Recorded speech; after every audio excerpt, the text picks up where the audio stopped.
Did you know that BYD don't just make electric cars? No, they make super hybrids as well. Not just hybrids, super hybrids. Meet the Atto 2 DMI, which has a range of up to 90 kilometers on pure electric alone, but a combined range extender of about 900 kilometers. And into 2026, I reckon we're going to see more cars like this that aren't full-on EVs, but act like them, drive like them, can be charged with a decent-sized battery for those people that aren't quite ready to go electric, but do want to go hybrid. And this car is coming to Ireland in 2026. What's it like? Let's have a little look around. One of the least glamorous places I've ever filmed a car, I will grant you, but talk to the people who organised this dynamic drive, not me. So there's about 4 colours available in the car. This is a kind of a greeny blue, a petrol blue it would have been called back in the day. Some very, very slight differences between this version and the car that is fully electric that MDL are not sure will they bring to Ireland or not, but this one is definitely coming because they think there's a market for customers who want to go hybrid. So there are still some air curtains over the car. It's a little over 4 meters in length, so you still get, it's a kind of like an EV3, which go with a Karoq size car, certainly bigger than things like the Dolphin Surf, comparable in some ways to the Atto 3. I actually like the little inserts down below here that match the color of the paint on the car. So I had it on a kind of a gray EV version, but it's nicer here. You've got loads and loads of space in the boot. So it's a family-friendly boot is what it's known as. I'll show you that in just a second. The rear lights, this kind of crossed figure of 8 is meant to mean endless good luck in Chinese, which is obviously where BYD hail from. And then you have a wiper because BYD are understanding that it rains. And this is the key difference. So DMI on the rear of the car. So you could say it's another SUV. Could it be from Mercedes if it has a different badge? That's my question for you. It's slightly down in the electric version of the car, so 425 litre boot. This false floor can be raised up and it can slot on top of the hinges here and basically give you a shallower boot if you need one, and then more space if you are trying to bring suitcases and stuff. So bit over your average hatchback size car in terms of boot space, and if you're going to be dragging things in and out, there is quite a big lip. Feels like your typical mid-size SUV back here, plenty of floor space. So this has a petrol engine, still has a flat floor, so loads of knee space and foot space, and it's just comfortable. Loads of head heights. If you've got growing teenagers in the family, they will fit in here and be reasonably happy as teenagers can be.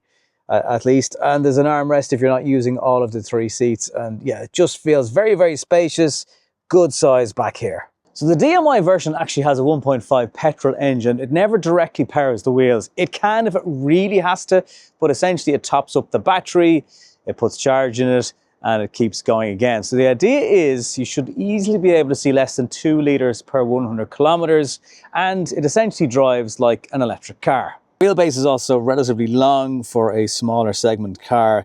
It's 2620 millimeters, means there's more rear legroom for taller passengers and growing children. If you go for the active spec, the Blade battery is 7.8 kilowatt hour, which is quite small.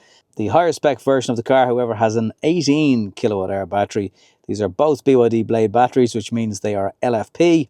The car also has vehicle to load, so you can charge devices off it, like a powered grill or a kettle. And the larger battery version of the car also charges at up to 6.6 kilowatt. Active, or the smaller battery version, gets 3.3, which is a little bit faster still than a 3-pin plug. But if charging quickly is more of a priority for you, you'll be better off going for the 6.6 kilowatt AC charging option, which only comes with the larger battery. Familiar surroundings if you've been in the BYD before. If you haven't, let me explain. There's lots of screens. They're very, very bright. There's lots of ADAS safety settings, and they are watching absolutely everything you do.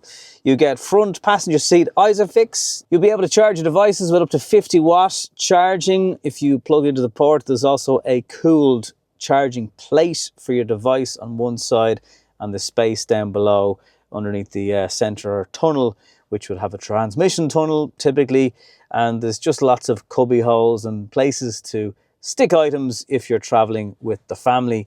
Lots of physical buttons on the steering wheel. So it's a kind of a blend of latest tech, but then physical stuff that makes people go, ah yes, I know where that is. You'll also get a mix of things like overview cameras such as this one that typically cost extra on cars, but they throw the kitchen sink as standard on their vehicles. The larger battery version actually has 210 brake horsepower. Even if you mash your foot to the floor, which I've done a couple of times, I can't get the petrol engine to kick in. I know it can do it under extreme load, but how hard do you have to stamp on it? This car is essentially aimed at people that are not ready to make the transition to electric yet, and there's lots of people out there. We saw diesel overtake battery electric vehicles in 2025 in Ireland. In the same vein, I think 2026 will be the year we'll see plug-in hybrids and self-charging hybrids really become a strong sector compared with just standard petrol cars. That is going to happen. All the marketing jargon is about how this car drives like an EV. It does. It's quiet like one. It's got that same instant torque that you get when you put your foot down on the accelerator. There's even levels of regen braking. You can have standard and high, just like a battery electric vehicle. There's hill descent control also. It really has that feeling of driving like an EV, but you've got that comfort of knowing when you look down at the fuel gauge, there's currently 895 kilometers of range left. And that's just from the petrol engine. That beeping is from the endless bouts of ADAS safety that you'll get in a BYD. Not exclusive to them, but they do like their beeps. For the last 50 kilometers, it's done 10.1 kilowatt hours per 100 kilometers, very similar to the battery electric version. But it also gives you a figure where it adds up the litres per 100 kilometers to give you a combined figure. And it's churning out 3.2 litres per 100 kilometers. Some of the official figures are less than that. You know, I'd want to spend more time with the car, you'd want to spend more time with the car, but it's great to see those figures combined. It's just a good way of kind of backing up what they claim. What BYD have achieved in making a petrol car drive just like an EV should not be underestimated.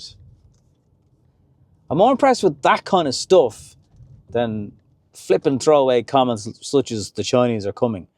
But it's when you drill down into this and you're going to go, God, that's like the best of both worlds just combined.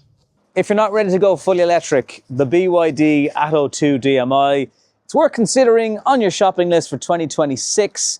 Interior is okay. It's more of what we've seen already from BYD. Interior is very, very spacious. And if they get the price of this car right, it could seriously do some damage to things like the MG S5. Let me know what you think in the comments down below. Thanks for watching. Goodbye from the noisiest place I've ever filmed a car. See you next time.